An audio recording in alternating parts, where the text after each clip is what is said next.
His, his critique of pure reason revealed the limitations of human reason and reduced the whole work of the rationalist to a heap of ruins. We looked in the last video in some detail about this claim and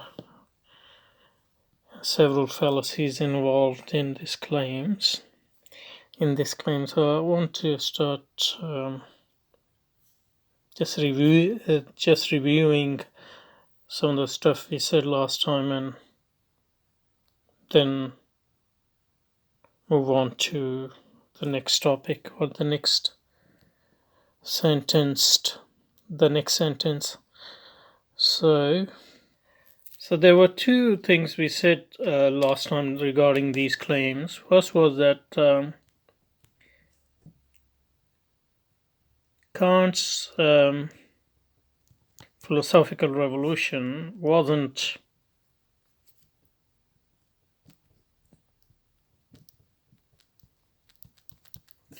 against rationalism.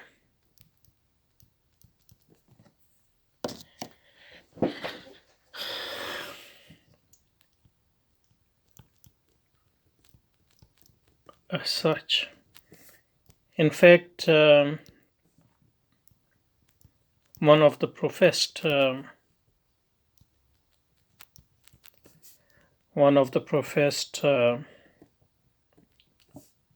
claims of Kant's about his critique of pure reason is that it is an apology. It is an apology for Leibniz. So if it is an apology for Leibniz in any sense, we can't say that it is there to demolish rationalism. In fact, what he was doing was to take into account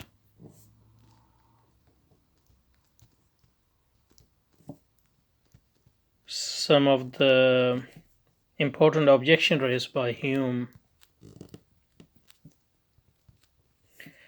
against rationalism and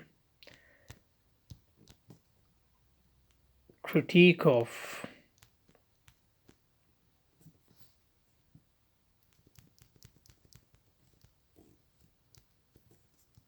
Hume, which was a powerful critique.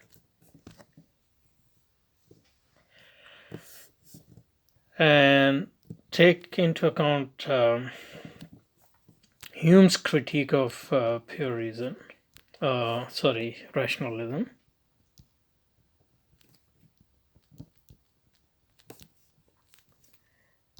And consequently revise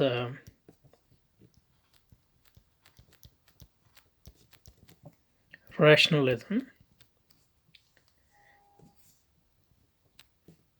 in the light of that critique, in light of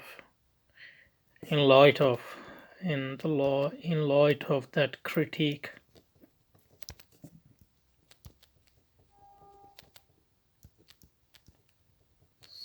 So at least one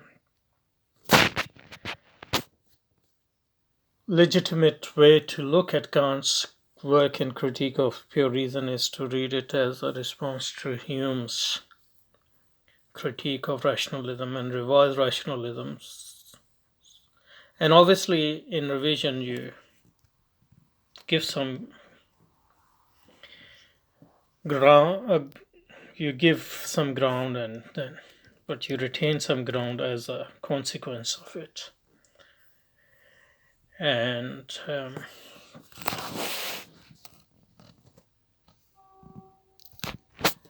And basically the ground which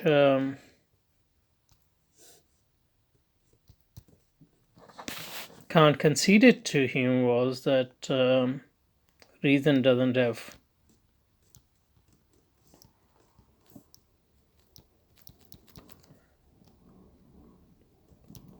any power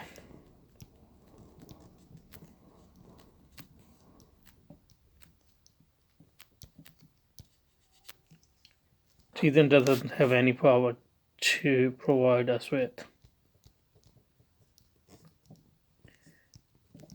with information or content of either external world or internal world, and that content is provided by senses. So that's the obvious concession to Hume's critique. And what he does, and this is sort of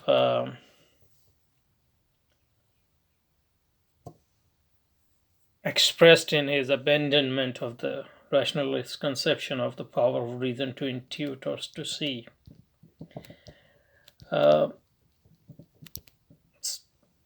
But Kant also retained the revised rationalist claim that the concepts used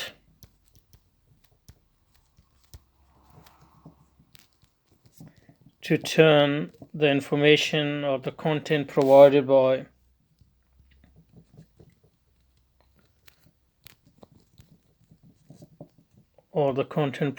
senses are a priori concepts provided by a reason and the form of our senses. And those a priori concepts provide the necessity and universality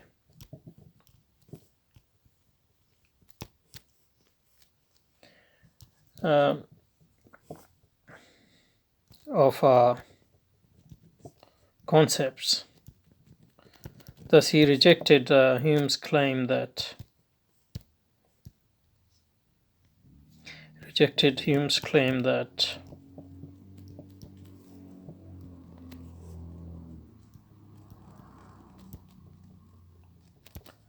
we only have empirical concepts. And what he tried to show was that empirical concepts alone cannot provide us the knowledge of the objective knowledge which we need in order to have any meaningful epistemic relationship with the world surrounding us or with our own selves. So that's why it's wrong to say that that's why it's wrong to say that his critique of pure reason reduced the whole work of the rationalist to a heap of ruins. And secondly, it's very hard to find such things in philosophy because philosophy never provide us with knockdown arguments anyway. There will always be rationalists and there will always be empiricists, etc. It's just a question of which type of ideas, depending on the context, get currency or get traction in a certain epistemological and civilizational milieu.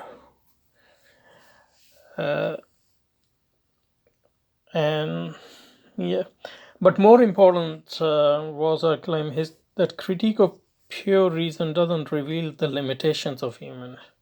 What it reveals is limits of human reason, and we try to distinguish between limitations and limits. So it's not the case that critique of pure reason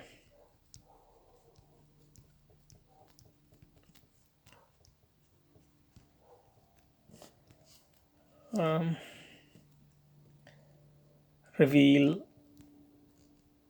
the limitations of human limitations of human reasons.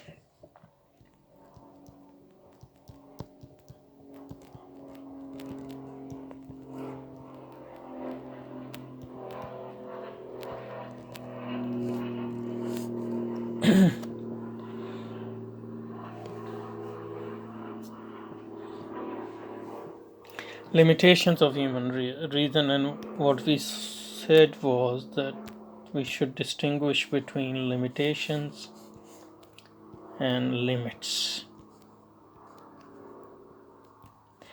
If Iqbal's book wasn't in English, I would have been inclined to think that somebody had mistranslated him. But since it is in English, I can't provide him with that excuse. So what Kant does is to provide limits, not limitation. And what is the distinction between limits and limitation? And the distinction between limits and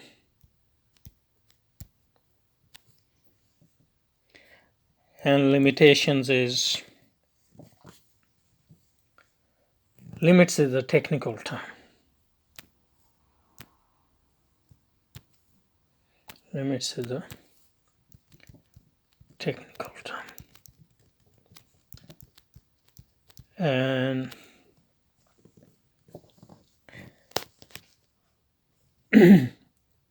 and it pertains to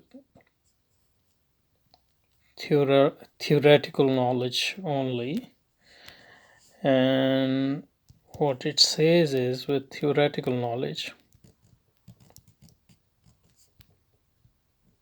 that is the knowledge of the external and internal world, the information is given by senses, to provide by senses. Yeah.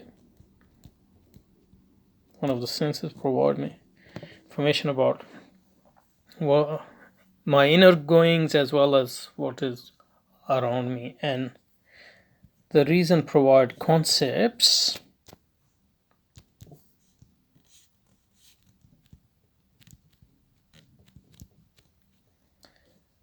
and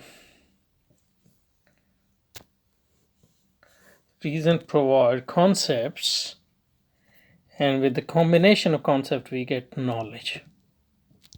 And the limits Kant put on this theoretical knowledge was that these concepts can only apply to the object of our senses. These concepts, a priori concepts, and also concepts of intuition or form of intuition, they can only be applied to the information provided by senses. So the concepts can only be applied, that's the limit of, only be applied to the information provided by. If this is the case, then that means that we can't apply the concept of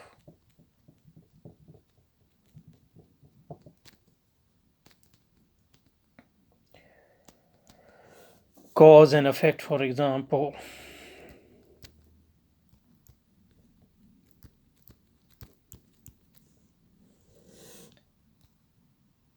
to entities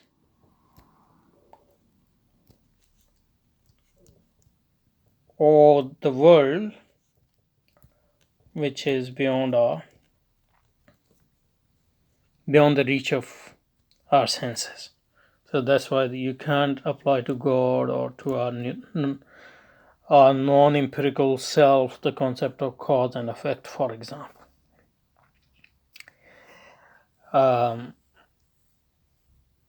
So that means that we can't have theoretical knowledge about God. Because rationalism had claimed theoretical knowledge about God on the basis that reason can actually provide us not just a concept but also intuition or information.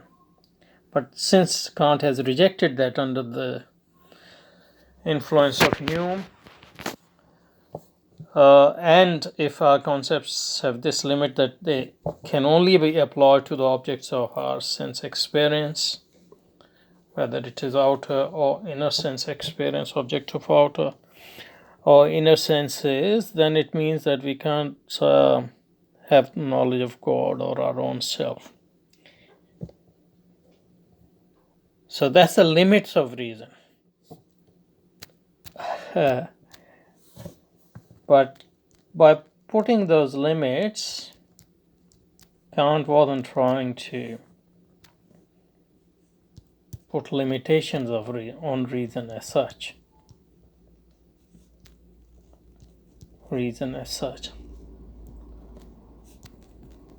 But only on theoretical reason. And his purpose was to save our knowledge and our theoretical reason itself, because as we saw last time, theoretical reason itself requires the activity of reason, that is freedom, which means, but if all our knowledge is causal knowledge, cause and effects are one of the concepts, that means that if our own self is within the bound of reason, this theoretical reason, it won't have that freedom which is actually needed for theoretical reason. So he also tried to put limits on theoretical reason in order to safeguard theoretical reason itself. So it is not correct to say that he was trying to provide he was trying to reveal the limitations of reason. In fact, by putting limits on reason,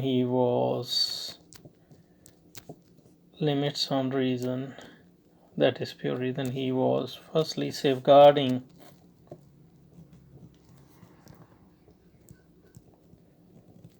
theoretical reason itself,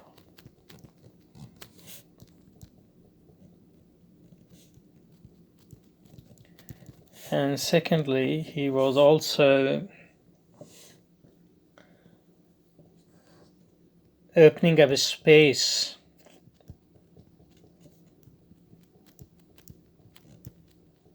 for practical reason, pure practical reason, which is the foundation of what is important for Kant, that is the foundation of morality, foundation of rational theology, and also the foundation of his own political philosophy and all those things, and aesthetics and all other things, all important things. So he's not trying to reveal the limitations of human reason as such. In fact, nobody has elevated human reason to the extent Kant has, as we will see in a minute. What he was trying to do was to clear the space for a pure practical reason, which is the highest form of reason in Kant, because theoretical reason itself depends on pure practical reason, as we just saw. Um, and also to understand that we also need to understand, Kant's distinction between limits of reason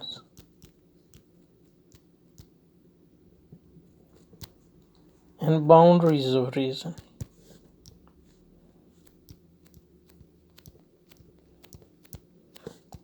Boundaries of reason or boundaries of theoretical reason.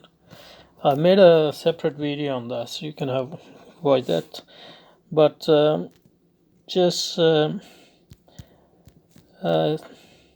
give you an idea, limits of reason provide us with the limits of that it doesn't apply to what is beyond. So that's a negative concept. So we don't know whether anything exists beyond or not. But the concept of boundary, which is also one of the main concepts in Kant's theoretical reason, the concept of boundaries apply. The concept of boundary entails that there is something beyond boundaries. So Kant says there are limits of reason, there are boundaries of reasons, theoretical reason. It applies to only the phenomenal world here where our senses have access. But he doesn't deny that there's a world beyond that, what he calls noumenal world, or the world beyond our senses or things in itself. He doesn't deny that, but in fact his conception of boundaries of reason presupposes such a world.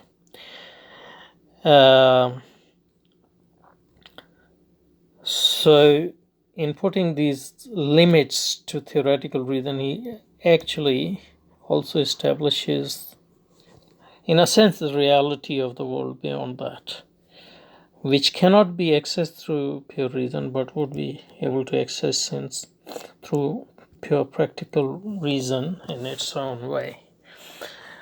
And when Kant said that I had to deny knowledge, I had to deny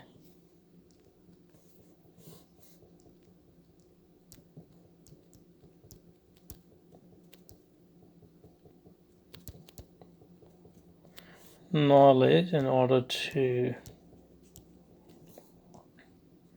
make room for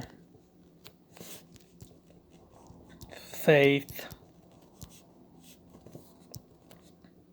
and morality,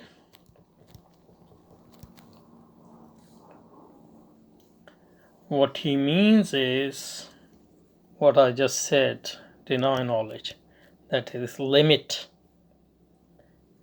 knowledge to the phenomenal world in order to make room for faith and morality. And by faith, people sometimes think that by faith he means traditional faith, but by faith he mainly means faith in pure practical reason.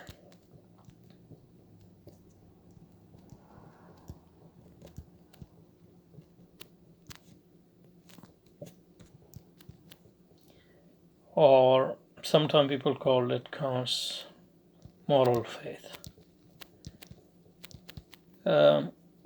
which is a faith. Faith is also a technical term in Kant, which I'll explain in a minute maybe. But what it amounts to is he denies knowledge or limits knowledge in order to pave the way for pure practical reason. Okay, pure practical reason, and not to show any limitations of reason as such. So this basically was I just rehearsed what we said last time, and probably that would be enough for this. But what we have shown so far is that Kant, negatively, negatively speaking, that Kant is not about limitations of reasons, but limits of reason. And the purpose of limit is not to show the limitations of reason, but to actually transcend its limitations. In the next video, hopefully I'll give you some, at least one example of how Kant's pure practical reason actually shows us positively that Kant doesn't believe in the limitations of reason in the way in which Iqbal is attributing it to him. Rather, he actually has a conception of pure practical reason which is built on a very grandiose and unprecedented views about reason and human beings and their power. At least unprecedented as far as Judaic and Christian tradition is concerned. Although still firmly based in certain trends within Christian tradition. Okay, I'll see you in the next video.